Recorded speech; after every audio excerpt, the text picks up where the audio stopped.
बिस्मिल्लाहिर्रहमानिर्रहीम। इस वीडियो में हम कोड का ओवरव्यू देखेंगे। जब आप एप्लीकेशन को रन करवाएंगे यानी कि एंड्रॉयड स्टूडियो में ओपन करेंगे तो ये कुछ मिनट जो है वो लेके सारी डिपेंडेंसी जो है ये ऐड करेगी। इसमें ये ऐप के अंदर ये 3 फ़ोल्डर्स होती हैं, मेन डायरेक्टरीज़ होती हैं। मैनिफेस्ट के अंदर जावा के अंदर पहला फ़ोल्डर, और उसके बाद RES यानी रिसोर्सेज के अंदर लेआउट का फ़ोल्डर। ये 3 इंपॉर्टेंट डायरेक्टरीज़ होती हैं। अगर कोई इमेजेस वगैरह यूज़ की हो तो वो ड्राइबल के अंदर होती हैं, जिस तरह से ये है आइकॉन या इमेजेस वो सारे ड्राइबल के अंदर होते हैं। अगर इसको करेंगे तो यहाँ पे ये अपीयर हो जाएगा, ये लोकेशन का आइकॉन है। सबसे पहले जो है ये हम मैनिफेस्ट फाइल को देखते हैं। एंड्रॉयड मैनिफेस्ट फाइल को ओपन करेंगे। एंड्रॉयड मैनिफेस्ट फाइल एक ऐसी फ़ाइल होती है जिसने एप्लीकेशन के ओवरऑल सारे बिहेवियर को कंट्रोल करना होता है, यानी उसकी पूरी एग्जीक्यूशन को इंस्टॉलेशन से लेके डिलीट तक उसने उसको, और इसी ड्यूरेशन में जब आप एप्लीकेशन को रन करते हैं तो इसने इसका कंट्रोल जो है वो करना होता है। जब आपने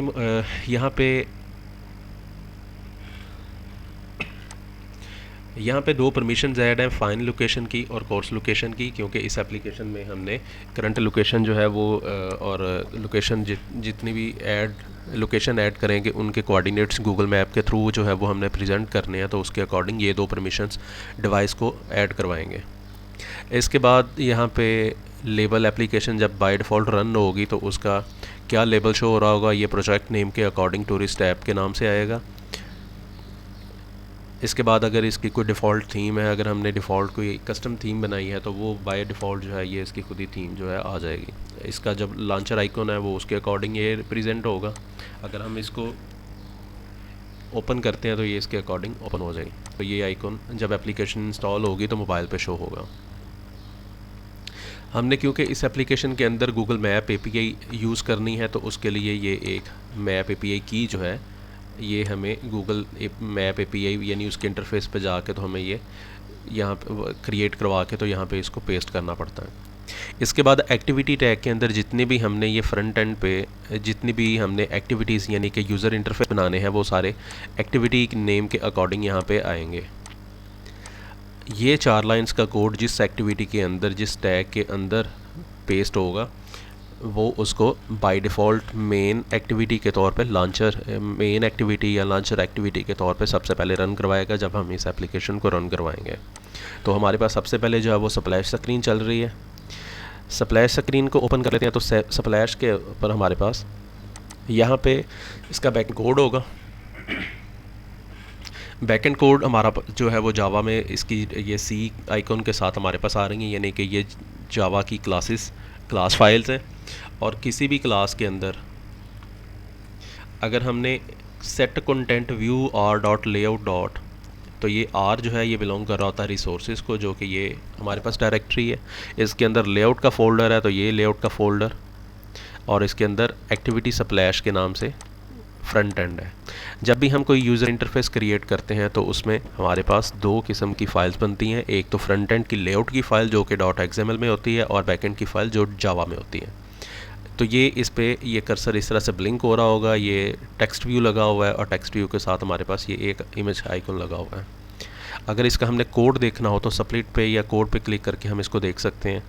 लीनियर लेआउट है। लीनियर लेआउट हमारे पास एक ऐसा मेन कंटेनर होता है। ये बेसिकली XML फाइल है, तो सबसे पहले XML का जो इनकोडिंग है वो हमें यहाँ पे लिखनी पड़ती है। उसके बाद लेआउट हमारे पास बेसिकली कंटेनर होते हैं जिसके अकॉर्डिंग हमने डिफरेंट टाइप के कंटेनर्स को, जिसमें हमने डिफरेंट टाइप के कंटेंट कंपोनेंट्स को अरेंज करना होता है, ऑर्गेनाइज़ करना होता है। तो हमारे पास काफ़ी सारे जो हैं वो लेआउट्स होते हैं। आप इस पे लेआउट्स पे क्लिक करें। ये लीनियर लेआउट हॉरिजॉन्टल है, लीनियर लेआउट वर्टिकल है, फ्रेम लेआउट है, टेबल कंस्ट्रेंट लेआउट है।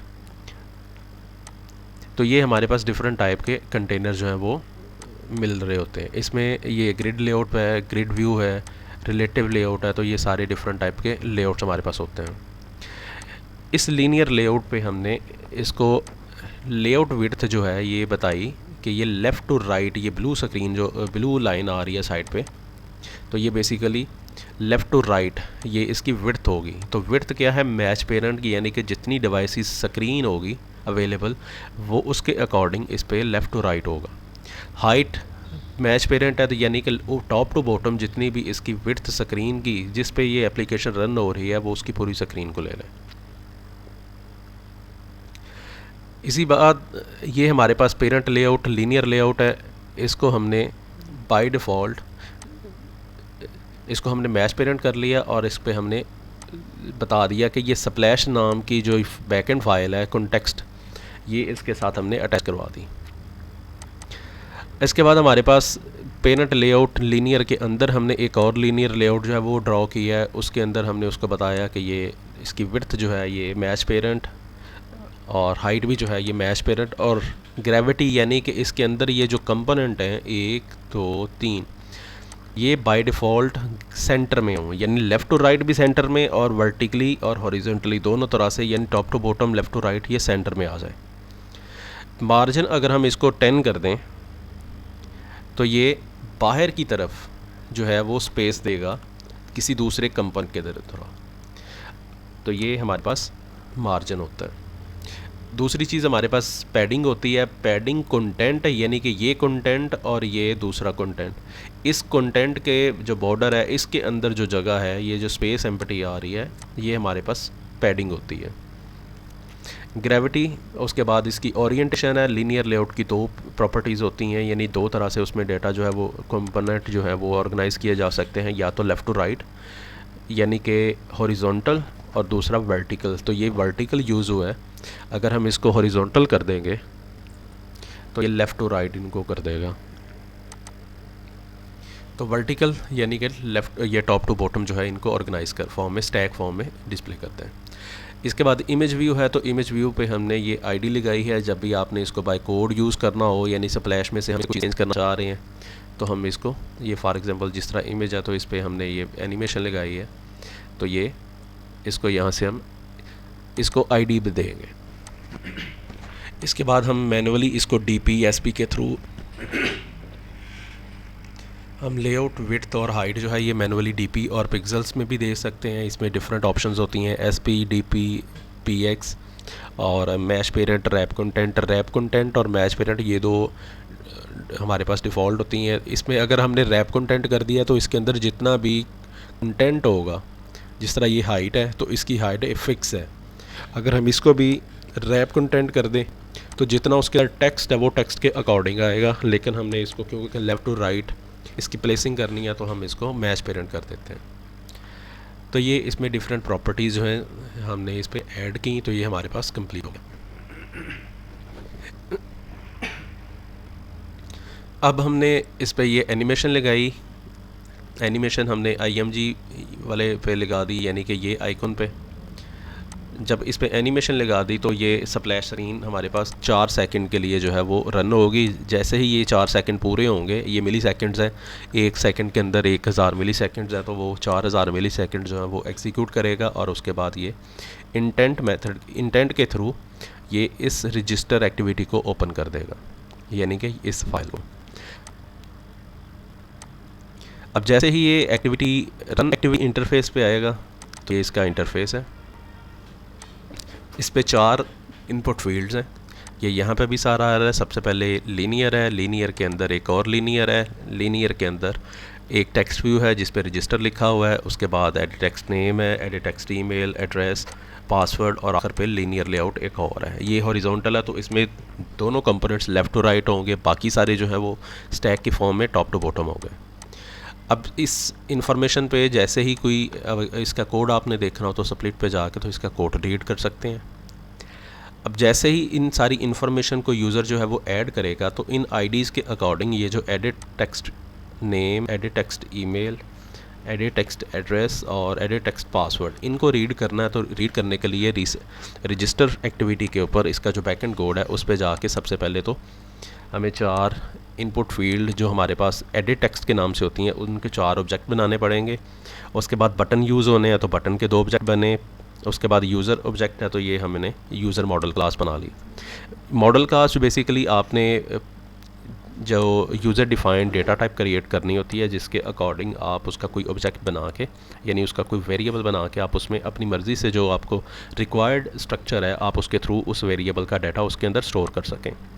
जब आपने क्लास के थ्रू कोई वेरिएबल क्रिएट करना होता है, basically data type, user defined data type create करनी होती है, तो वो क्योंकि एक स्पेशल मेथड होता है, एक स्पेशल प्रोसीजर होता है, तो उसके अकॉर्डिंग उसका आपने जो भी वेरिएबल क्रिएट करना है उसको ऑब्जेक्ट कहा जाता है। इस यूज़र क्लास का जब ऑब्जेक्ट होगा तो ये सारा डेटा स्ट्रक्चर, यानी कि आप इस यूज़र क्लास के एक वेरिएबल या ऑब्जेक्ट के अंदर ये सारी इन्फॉर्मेशन स्टोर कर सकेंगे। तो सबसे पहले उसमें डेटा मेंबर, फिर इसका डिफ़ॉल्ट कंस्ट्रक्टर, फिर पैरामीटराइज कंस्ट्रक्टर। पैरामीटराइज कंस्ट्रक्टर में ये फ़र्क होता है कि आपने इसको जब कॉल करना तो आप कम से कम एक या एक से ज़्यादा पैरामीटर्स यानी वैल्यूज़ पास करेंगे तो ये कॉल होगा। इसके बाद इसमें ये गेटर सेटर मेथड्स हैं, जिनके थ्रू हर एक डेटा मेंबर के लिए दो फंक्शंस या मेथड जो वो यूज़ होते हैं, एक गेट का और एक सेट का, तो इसको गेटर और सेटर कहा जाता है। इसके बाद ये जस्ट इसकी डीबगिंग के लिए है। उसके बाद एक हमारे पास प्रोसेस, जैसे ही बटन पे क्लिक होगा प्रोसेसिंग शो करवाने के लिए एक डायलॉग अपीयर होगा, तो ये प्रोग्रेस डायलॉग। उसके बाद हमने डेटाबेस फायरबेस यूज़ करनी है, तो फायरबेस के थ्रू ही हमने पहले रजिस्टर करवाना है यूज़र को। उसके बाद फायरबेस जब यूज़र जो है वो क्रिएट हो चुका होगा तो फिर हमने उसके अंदर उसी Firebase database real time database के ऑब्जेक्ट इनिशलाइज करवा लिया और उसके थ्रू हमने फिर डेटाबेस के अंदर उस यूज़र की इंफॉर्मेशन स्टोर करवा देनी है। अब इनिशलाइज़ करना है, तो इनिशलाइज़ करने के लिए सबसे पहले तो हम फायरबेस ऑथ जो है इसको इनिशलाइज़ करेंगे। तो इसको इनिशलाइज़ करने का ये मेथड है, ये फायरबेस ऑथेंटिकेशन और स्पेशली फायरबेस डेटाबेस जो है इसके थ्रू आपको सारा काम जो है वो फ्रंट यानी कोड एंड पे ही करना होता है। मोस्टली आपने सिर्फ इसको कॉन्फ़िगर कर देना है, कॉन्फ़िगर करने के बाद आपने सारा काम इधर ही करना है। अब डेटाबेस आपने इंस्टेंस जो है वो क्रिएट, ये डेटाबेस का ऑब्जेक्ट जो था इसको इनिशलाइज़ करवा लिया जो आपके पास कॉल करवानी थी। अब फायरबेस को आपने ऐड करवाना हो तो आप टूल्स पे जाके फायरबेस पे क्लिक करते हैं। तो ये थोड़े कुछ सेकंड जो है ये लेगी लोडिंग टाइम। अब इसमें डिफरेंट APIs हैं, हमने API जो यूज़ करनी है वो ऑथेंटिकेशन की है। इसमें हमने ये ऑथेंटिकेशन यूजिंग कस्टम ऑथेंटिकेशन जो है ये ऐड करवाई, तो ये ऑलरेडी जो है ये डिपेंडेंसी सेटअप करेक्टली, यानी कि ये ऑलरेडी कनेक्टेड हो चुकी है। ये इसका बाई कोड होता है। और इसके बाद हमारे पास रियल टाइम डेटाबेस है, तो रियल टाइम डेटाबेस के लिए आपने इस पर क्लिक करना है, तो ये भी इनिशलाइज हो चुकी है। किस तरह से डेटा रीड किया जाता है, किस तरह से डेटा राइट किया जाता है, तो इसका एक कोड स्ट्रक्चर जो है ये यहाँ पे आपको मिल जाएगा। जब ये सारी चीज़ हो चुकी होगी तो आप इसको इनिशलाइज कर सकेंगे। सारी चीज़ें इनिशलाइज करने के बाद आपने जितने भी फ्रंट एंड के कंपोनेंट हैं, फ्रंट एंड कंपोनेंट्स के साथ अब हमने इनको आईडीज़ के साथ बता दिया कि ये नेम जो है ऑब्जेक्ट जो है इसने जब रीड करना है डाटा या इसको असाइन करना है तो ये नेम ये आईडी के थ्रू इसको हमने असाइन करवा दिया। अब ये बटन के भी साथ जितने भी इनपुट हैं, जितने भी इमेजेस हैं वो हमने इस तरह से करवा दिया। इसके बाद बटन पे हमने लगाया सेट ऑन क्लिक लिसनर, ये basically apply on click listener है। जैसे ही बटन पे क्लिक होता है तो वो एक इवेंट जनरेट करता है, इसको यहाँ से हम लिसन करेंगे। जैसे ही इस पर क्लिक होगा तो ऑटोमेटिकली ये इन इंफॉर्मेशंस को रीड करेगा। ये इंफॉर्मेशंस को रीड करके ये स्ट्रिंग वेरिएबल्स के अंदर स्टोर करेगा। उसके बाद हमने वैलिडेट कर लिया, वैलिडेट के थ्रू हमने वैलिडेशन जो की है ये इफ़ मेथड के थ्रू की है कि अगर किसी एक स्ट्रिंग में अगर कोई डाटा नहीं है तो ये एरर जनरेट करे। तो वो जब ये इस इनपुट फील्ड में अगर कोई इनपुट नहीं है तो रजिस्टर पे क्लिक करेंगे तो ये एरर जनरेट करेगा। सबसे पहले तो रीड करेगा, जब स्ट्रिंग ने एम्प्टी रीड होना है यानी स्ट्रिंग के अंदर कोई भी चीज़ नहीं है तो वो यहाँ पे ही एक रेड कलर में एक एरर जनरेट करेगी कि ये चीज़ रिक्वायर्ड है। अगर किसी और इनपुट फील्ड में है तो वो रिक्वेस्ट फोकस के थ्रू कर्सर जो है ये ऑटोमेटिकली इस जगह पे आ जाएगा। अब अगर कोई इन्फॉर्मेशन जो है वो एम्प्टी नहीं है, सारी रिक्वायर्ड इन्फॉर्मेशन कंप्लीट हो चुकी हैं, तो ये सारा कुछ जो है ये रीड करके यूज़र क्लास के ऑब्जेक्ट के अंदर स्टोर हो जाएगा। और नेक्स्ट हमने इस ऑब्जेक्ट में जो यूज़र डिफाइंड डेटा टाइप का ऑब्जेक्ट था इसमें सारी वैल्यूज़ हमने स्टोर करवा दी और इस मेथड को हमने ये पास कर दिया। जब इस मेथड को पास कर दिया तो ऑटोमेटिकली डायलॉग जो है वो हम शो करवा देंगे। जब डायलॉग शो करवा देंगे तो उसके बाद ये फायरबेस ऑथ का जो एक मेथड है create user with email and password, तो इसको ईमेल और पासवर्ड देंगे तो वो उसको एपीआई के थ्रू फायरबेस ऑथेंटिकेशन एपीआई के थ्रू उसको रजिस्टर करवा देगा। जैसे ही वो रजिस्टर हो जाएगा तो फिर हमने इसका एक टास्क जो है वो कंप्लीट होगा। टास्क कंप्लीट होने पे ये चेक किया जाएगा कि कोई अगर जो टास्क कंप्लीट हुआ है वो सक्सेसफुली कंप्लीट हुआ है तो वो डिस्प्ले करेगा डायलॉग डिसमिस, और उसके बाद ये यूज़र जो नया क्रिएट हुआ है उसकी वैल्यूज़ जो हैं वो यूआईडी जो है ऑटोमेटिकली जनरेट होगी, वो उसको रीड करके यूज़र ऑब्जेक्ट के अंदर स्टोर कर देगा, क्योंकि हमने यहाँ पे यूआईडी जो थी वो इसमें ऐड नहीं करवाई थी। और जब से ही ये यूआईडी इसको रीड हो जाती है तो फिर ये वापस सेव न्यू यूज़र के नाम से एक मेथड है उसको ये कॉल करेगा, जिसके थ्रू यूज़र क्रिएशन के बाद यूज़र की इंफॉर्मेशन जो है वो डेटाबेस में स्टोर हो जाएगी। अगर ये टास्क सक्सेसफुली कंप्लीट नहीं होता या ईमेल ऑलरेडी स्टोर है या इंटरनेट कनेक्टिविटी नहीं मिली तो ये मैसेज शो करेगा, डायलॉग को डिसमिस करेगा और उसके बाद यूज़र नॉट रजिस्टर्ड का मैसेज शो हो जाएगा। और अगर ये यूज़र को सेव करने के लिए है तो फिर ये इस मेथड को कॉल करेगा, इसको यूज़र ऑब्जेक्ट के अंदर ही सारी वैल्यूज़ मिलेंगी, ये एक नया डायलॉग जो है वो नई टाइटल और नए मैसेज के साथ डिस्प्ले करेगा। और उसके बाद यूज़र रेफरेंस जो हमने यहाँ पे इनिशियलाइज़ किया था, तो जैसे ही डेटाबेस इनिशियलाइज़ होगी तो उसके बाद यूज़र रेफरेंस हमने इनिशियलाइज़ करना है। तो उस डेटाबेस को जिसको हमने इनिशियलाइज़ किया है गेट इंस्टेंस के थ्रू, उसमें हमने इसको बताया कि ये एक टेबल की तरह वहाँ पे एक ट्री यानी कि एक नोड जो पेरेंट ट्री चल रहा है, जिस फायरबेस रियल टाइम डेटाबेस में ये खासियत है कि ये ट्रीज़ की फॉर्म में स्ट्रक्चर जो है वो बनता है इसका डाटा, और ये टेबुलर फॉर्म में नहीं होता, क्योंकि ये रियल टाइम डेटाबेस है तो ये जेसन ऑब्जेक्ट के थ्रू काम कर रही होती है। तो उस डॉट चाइल्ड्स के अंदर जो डॉट चाइल्ड यूज़र्स के अंदर ये हमारे पास डेटा जो है ये यहाँ तक इसको एक्सेस मिलेगी, उसके अंदर ये सबसे पहले जो है वो यूज़र की आईडी ऐड करे और उसके बाद यूज़र की जितनी भी इंफॉर्मेशन है वो स्टोर करवा दें। और अगर इसने भी सेम ऐसे ही टास्क जो है वो लिसन करना है कि कंप्लीट हो गया अगर सक्सेसफुल है, अगर ये डेटा सेव नहीं हो सका तो ये एरर शो करेगा, और अगर डेटा शो हो गया, डेटा सेव जो डेटाबेस में हो गया तो डायलॉग को डिसमिस करेगा, उसके बाद एक पॉपअप अपीयर करेगा सक्सेसफुली रजिस्ट्रेशन का, और उसके बाद ये लॉगिन पे आ जाएगा। नेक्स्ट लॉगिन है, तो लॉगिन पे हमारे पास एक इनपुट फील्ड है ईमेल की, एक है पासवर्ड की, एक साइन इन और एक साइन अप का बटन है, और लॉगिन है। लेकिन एज इट इज़ उसकी डेक्लेरेशन होगी, डेक्लेरेशन के बाद फायरबेस ऑब्जेक्ट की डेक्लेरेशन होंगी, इसके बाद इनिशियलाइजेशन है तो वहाँ पे हमने फायरबेस ऑथेंटिकेशन है उसका ऑब्जेक्ट को इनिशियलाइज़ कर लेना है, क्योंकि लॉगिन रजिस्ट्रेशन लॉगआउट ये सारा हमने फायरबेस ऑथ के थ्रू ही प्री डिफाइंड फंक्शंस के थ्रू हम कर रहे होते हैं। इसके बाद बटन लॉगिन पे क्लिक होता है तो ये पहले डेटा रीड करेगा, डेटा रीड करने के बाद इसको ये वैलिडेट करेगा, और वैलिडेशन भी हो जाती है तो ये ऑनर लॉगिन के नाम से हमने एक मेथड बना दिया है, इसको करवाएगा। इसको ईमेल और पासवर्ड चाहिए, फायरबेस ऑथ के थ्रू हमने sign in with email and password, और इसको ईमेल और पासवर्ड ऐड करके हमने इसको लॉगिन करवा देना है। इस पर हमने ऐड करवाया कम ऑन कंप्लीट लिसनर, जैसे इस पर क्लिक होगा यानी इसने कॉल होना है तो फिर इसके थ्रू जो टास्क एक जनरेट हुआ है उसका जो भी रिज़ल्ट है कंप्लीट होने के बाद ये चेक करेगा कि वो सक्सेसफुली जो है वो काम कर गया, ये मेथड जो है सक्सेसफुली एग्जीक्यूट हुआ है या उसमें कोई एरर आया तो ये एल्स वाला एग्जीक्यूट होगा, और अगर सक्सेसफुल हो गया तो फिर ये डायलॉग को डिसमिस करके मैसेज शो करेगा लॉग्ड इन सक्सेसफुल, और इसके इंटेंट मेथड के थ्रू ये माई लोकेशन पे चला जाएगा।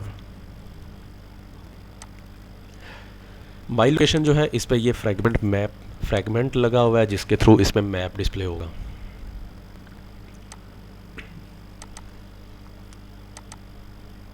तो जब मैप जो है वो यूज़ हो तो उसके अकॉर्डिंग ये बाकी चीज़ सारी आ रही होगी। इसके थ्रू ये माई लोकेशन जो है ये बेसिकली हमने एक्टिविटी बनाई, इसको ऐड करवाया फ्रैगमेंट एक्टिविटी और इम्प्लीमेंट किया ऑन कॉल मैप के थ्रू।